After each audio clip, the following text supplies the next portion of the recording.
Hi,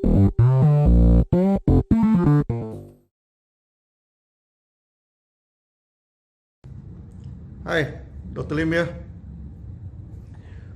Today, we shall talk about the author of Shang Han Lun and some historical background where the book was written. Shang Han Lun was written between 200 and 210 CE, just before the collapse of the Han Dynasty. The Han Dynasty began in 202 BCE and ended in year 200 CE, and is the first major Chinese empire. Due to the great achievement of this dynasty, even today, sometimes Chinese still refer to themselves as Hanzhen or Han people. Japanese call the Chinese writing as kanji. Kan is the spelling of Japanese for Han, meaning the Han character. Then contemporary of Han were another three great empires. To the west is the Roman Empire. Then moving eastwards is the Persian Empire, and then the Indian Kusan Empire. From archaeological finding, they have found the Roman coins in ancient China, meaning that the trading has been extended as far as Roman and even Egypt to the Silk Route along the He-Tao corridor, which is sandwiched between Tibet Plateau and Mongolia. In the early years of the Han Dynasty, war broke out between the Chinese and the Tatar. The Han Empire Liu Bang took the initiative to attack the Tatar and was defeated in great humiliation. The Chinese found that they lost the war due to the quality of the weapon. The Tatar only know how to produce steel, and the Chinese still use a normal iron, which has no match to steel in battle. Then Tatar was basically using cavalry and having very good horses. Chinese were mainly foot soldiers and some inferior horses. So when the Tatar broke the supply chain and encircled the Chinese, the war was over. The Chinese emperor sued for peace, and the Tatar demand a few demands. First, Han must open up the borders to facilitate trade. Secondly, had to pay some compensation and yearly contribution. Last and the most humiliating of all was Han had to marry the princess to the Khan, or the prince of Tatar. The defeat in the war was too much for the Han. Then they found that actually the Tatar learned the art of making steel from Kusan, India. And Kusan produces even better horses than the Tatar. The horses from Kusan also trade westward and eventually become the famous Arabic horses. When traded to China, it became the famous Tawan horse. Because of the similarity between the Arabic horse in China, they also call it Arabic horse, which it is actually of the Kusan Empire of ancient India. And together with the horse, alfalfa, and many herbs, and also the art to apply minerals in medicine, even the art of surgery were taught to the Chinese. This led to some kind of technical revolution in China, where the art of making steel was perfected and produced the famous Han sword, the grandfather of samurai sword. Because in the later Tang Dynasty, China defeated Japan in Baijiangkou, which is in Korea. Tang came to the rescue of Korea when he was attacked by the Japanese. Japanese using the iron sword, which have no match to the Tang sword made of steel. Later, Japan learned the steel making technology from the Tang Dynasty, borrowed the technique of the Tang sword to produce the famous samurai sword. In the West, Arab used similar technology from Kusan and produced the famous Damascus sword. Today, when modern Indian students look at samurai sword and Damascus swords, the famous Arabic swords, few realize that they actually originated in India. Kusan was the technology hub of the time. Han imported the technology and advances in military, metallurgy, herbs and medicines, agriculture with foreign fruits, vegetables, spices, and of course the spread of Buddhism. After learning the technology from Kusan and adopting the cavalry technique and even the military technique, the Tatar in warfare, Han defeated Tatar after 70 years, driven many of them westward towards Europe and Turkey. I am not teaching history here, just to remind of us that technologies are changing and we should do what the Han people do, constantly absorb the new and advanced technology to become part of our technology and skill. learning the knowledge from others, even from our enemy, to enrich ourselves. Towards the end of the Han Dynasty, the herbs and medicine technology in China has already leading in the world. The contemporary of Zhang Zhongjing, Hua Tuo, can even perform the skull surgery with anesthesia, removing the tumor from the brain.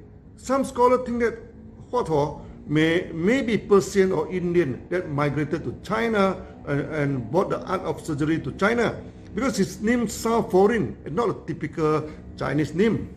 When reaching the era of Zhang Zhongjing, Han has approached its end and China entered into civil war, and many warring states were formed. Constant conflict led to spreads of contagious diseases. When famine struck in some war, the consequences were deadly. In the preface of Shang Han Lun, that within 10 years' time, the family of Zhang Zhongjing, well over 200 people, about 70%, perished in the pandemic and various diseases. This led him to take up the art of medicines to fight against the pandemic and harmful diseases.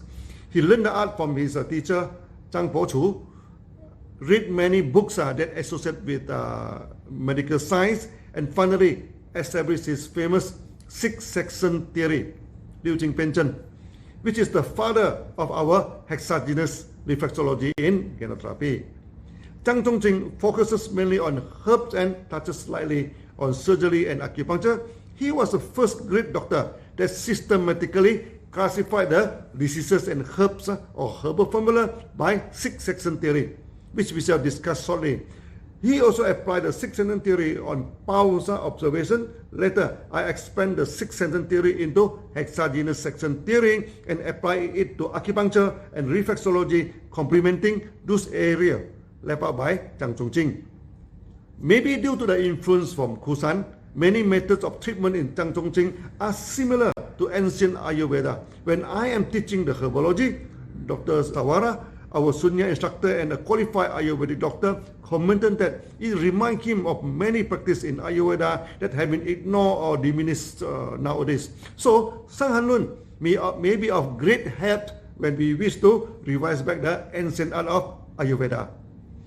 Over the centuries, many doctors were successful using the herbal formula of Shang Han Lun to treat chronic disease, fever, and contagious disease and injuries. This is even important for today, as many bacteria become drug resistant and modern medicine is poor to treat the viruses diseases like AIDS, flus, and pandemic like COVID-19. But the herbal formula of Zhang Zhongjing are still effective to treat all these health problems. Flu is considered untreatable in modern medicine, but the first chapter of Shang Han Lun, we are dealing with flus. I have been traveling widely for the past 30 years. I do not remember I have contracted any flu or fever or even headache. As there are signs of infection, I can quickly treat myself and get rid of the symptoms, thanks to the teaching of Shang Han Lun. You need not worry about that, because the first chapter of Shang Han Lun is dealing with fever and flu. Once you master the art, you can manage that very well for yourself, your family, and of course your patients. Today, the pandemic of COVID-19, which is a pandemic flu, causes a lot of harm, and 10 millions, over 10 million people are infected now. If the art of Shang Han Lun is widely taught to the world, I believe this problem can be effectively handled. And China has effectively combated the COVID-19, applying the herbal formula of TCM, where the basic formula is from Shang Han Lun. Zhang Zhongjing was a government officer and apparently not a rich man. Okay, he's good, but not rich. He has to write down his book using the bamboo strip. Rich people at the time could write in more durable material like cloth, leather, or costly paper. The word has to be carved by knife one by one on the bamboo by Zhang Zhongjing. This was a tedious process. Whenever I feel tired from studying Shang Han Lun or preparing the lecture notes of Shang Han Lun, when I imagine deep into the night under the faint of oil lamp, Zhang Zhongjing carving his teaching tediously on the bamboo, words by words, taking many years to complete the book. all my tiredness disappear and I can continue working.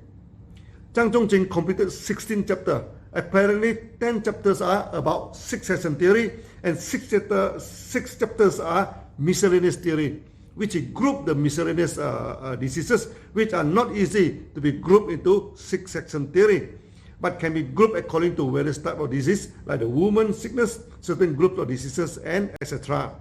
He named his book as Shang Han Lun. Shang Han, you already know, refer to harmful diseases, which is classified by succession theory. And Ping means miscellaneous disease. Those diseases that are not covered in the succession theory are put into the last 6 chapters. Unfortunately, shortly after Zhang Zhongjing completed this book, war broke up again, and China was in complete chaos. Shang Han Ping Lun, or discussion on the harmful and miscellaneous diseases, was lost due to war. Finally, in Qin Empire, which is spanning from 266 CE to 420 CE, took over the Han Empire. The palace doctor Wang Suhe, many believe he was the student or grand student of Zhang Zhongjing, managed to recompile the books.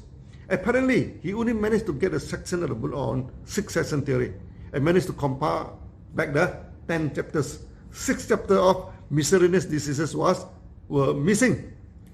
As the compiled book was mainly on the succession theory and not on miscellaneous disease, Wang Suhe renamed the book he compiled as Shang Han Lun, doing away with Ping, the miscellaneous disease. The reason was very obvious, but many later scholars apparently not aware of this and criticized Wang Suhe, modified the name of the book and making people confused that Shang Han Lun is only for cold-inflicted disease, not able to treat topical and warm diseases, and not good to treat miscellaneous disease like the chronic diseases. During the transmission of the book over the long years, there was a problem. The book is not widely applied by the herbalists due to its limited circulation until the Song Empire, which is spanning 960 CE to 1279 CE. Before that, printing was not widely available and the book was copied by hand. This may lead to some mistake in the copying. Only till 1065 CE, the government of Song dynasty instructed Cao Baowei, Sun Qi, Li Yi, and etc. to foolproof and typeset it for printing. Song dynasty was advanced in technology. Paper making and printing were already well established, and thousands of the books were printed and distributed by the government. The government of Song dynasty was one of the well-organized dynasty and progressed well in trading and technical innovation. They established a medical ministry and compiled a few important medical books and a few hundred herbal formula, which was still widely used until today. As first, the printing was in big character and used up more paper. In order to cut down the cost, the government even reduced the font size and printed in a smaller and cheaper copy. Due to the promotion from the government, Shang Han Lun was widely studied by many herbal students and doctors and became one of the pillars in the study of TCM. But there were 2 problems. First, the Song dynasty was 1,000 years from the Han dynasty. The usage of language has changed. The treatment of diseases were in 2 broad categories. One in treating diseases due to pandemic, which was characterized by the high fever, which is known as warm diseases, and the treatment of disease due to overexposure to cold, known as cold diseases. By right, this was a good development of the herbology. Unfortunately, many scholars started to state that Shang Han Lun is only good for cold-inflicted diseases, as Han can mean cold. This led to a school of herbalists insisted Shang Han Lun was not suitable for contagious disease and warm diseases. In Song, diseases are also divided according to systemic disease and miscellaneous disease. For example, diseases that can be classified by the succession theory are systemic. Many chronic disease and woman disease and etc. that are not easy to be classified by the succession disease are known as miscellaneous diseases. Then a group of scholars insist that Shang Han Lun is only good for systemic disease and not good for miscellaneous disease. Not only that, they put the blame on Wang Suhe, said he changed the name of the book and made people think this is only good for systemic disease and not the miscellaneous disease. Also, only Shang Han is used, then make people think that this book is only for co-infected diseases. They have misunderstood Wang Suhe. He was right to change the name of the book, and he must have realized the 6 sections of the miscellaneous diseases are not included. Without Wang Suhe, we are not even able to read the book by now. So many scholars are still praising Wang highly. Fortunately, the missing section of the miscellaneous disease did found during the Song Dynasty too. The section was compiled into another book called Jing Gui Yao Lieh, the important summary in Golden Chamber. Song scholars take out the miscellaneous diseases treatment section and recompile the book. In ancient China, important documents were stored in the metallic chamber, which they call it the gold chamber. As the art of Shang Han is so important, the title indicates we must safely keep it and study it thoroughly. Most Shang Han scholars are taking Jing Gui Yao Lieh as part of Shang Han and study these 2 books together. Shang Han Lun used only 90 types of herbs and formulated about 113 formulas. This is one of the reasons why we choose Shang Han Lun as a main teaching text.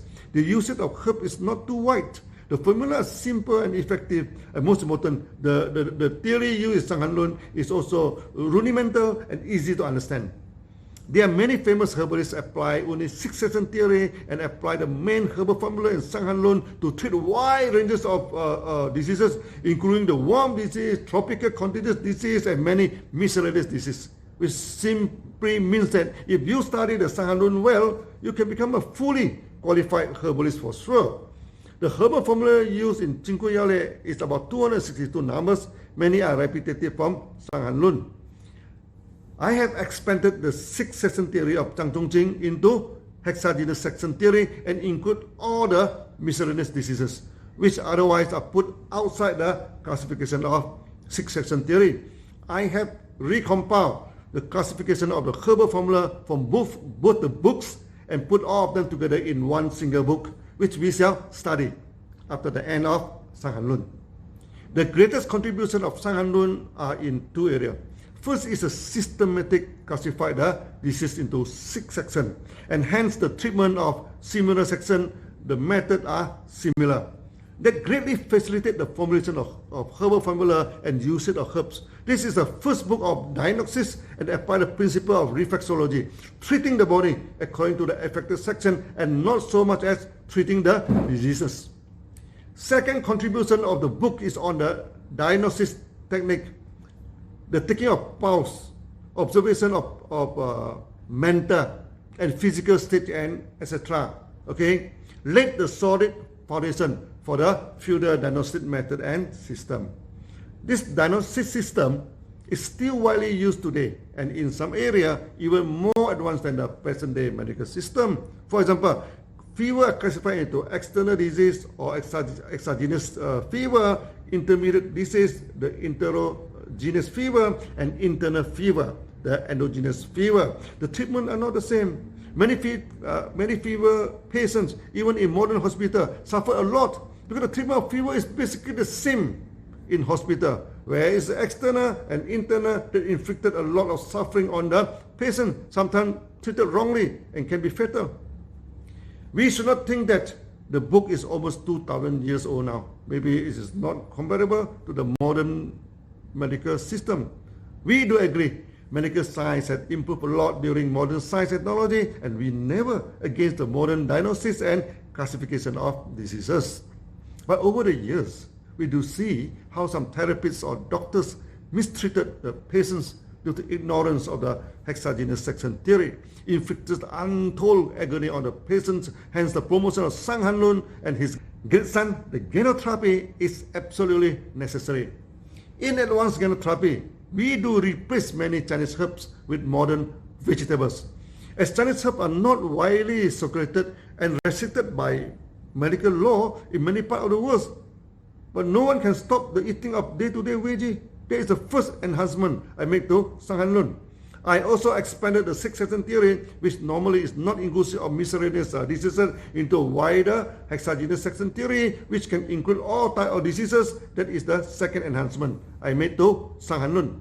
least but not less, Shang Han Lun did not touch much on acupuncture and reflexology.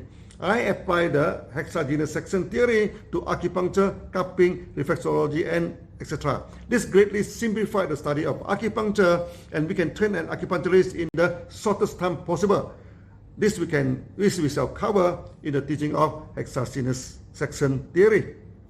Please go back to my previous video on hexagenous reflexology, which we are going to use again and again in the study of Shang Han Lun and herbology. That's all for today, folks. See you again. Bye-bye.